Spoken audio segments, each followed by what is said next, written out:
want to be a racer, and you really want to be a racer, you got to go to Ascot. You can't just go to Ascot. You got to win. If you can't win there, you're not a racer. Well, I think Ascot was one of the fastest, most competitive tracks anywhere, particularly in the western U.S. The traction was exceptional.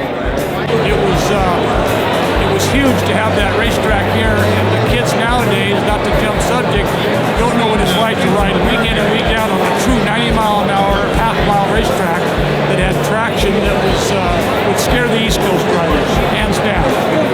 You travel across the United States, and nobody considers you to be a champion unless you won at Ascot. You know, that's where I won my first Grand National, the 50 lapper at Ascot. That ought to do it. And that was a pretty big moment in my career. You know, to this day, how many racetracks really go on like Ascot? Learning to ride a motorcycle with no brakes around Ascot taught me how to ride a motorcycle. And I think it even helped me in my road racing. I used to think about all week, like what I'd call the perfect lap. For me, I'd be thinking about what's the perfect lap around Ascot.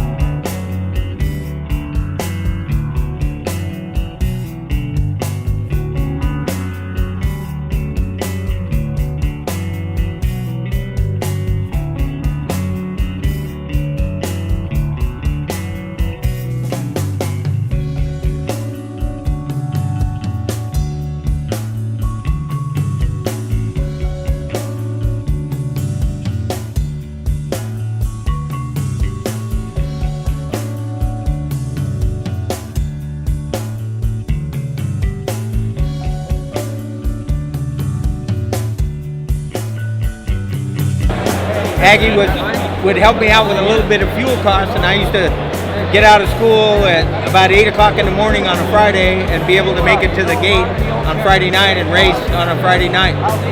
Basically, by winning a lot of Ascot races, I became the #1 novice in the nation.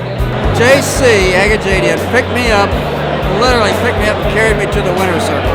Wow. And when he carried me to the winner's circle, that was something. I mean, the reason he was so well liked is that he always said his word is his bond. That's right. And so there was no contracts. If he said he was going to do it, he would do it. I'll tell you what, J.C. Agajanian helped my career tremendously, and I'll never, ever forget it. He was phenomenal. But you know, back in the day, you didn't go pick anybody up at their house. You didn't meet them in a restaurant. You always say, no, I'll meet you at Ascot. I'll meet you at Ascot.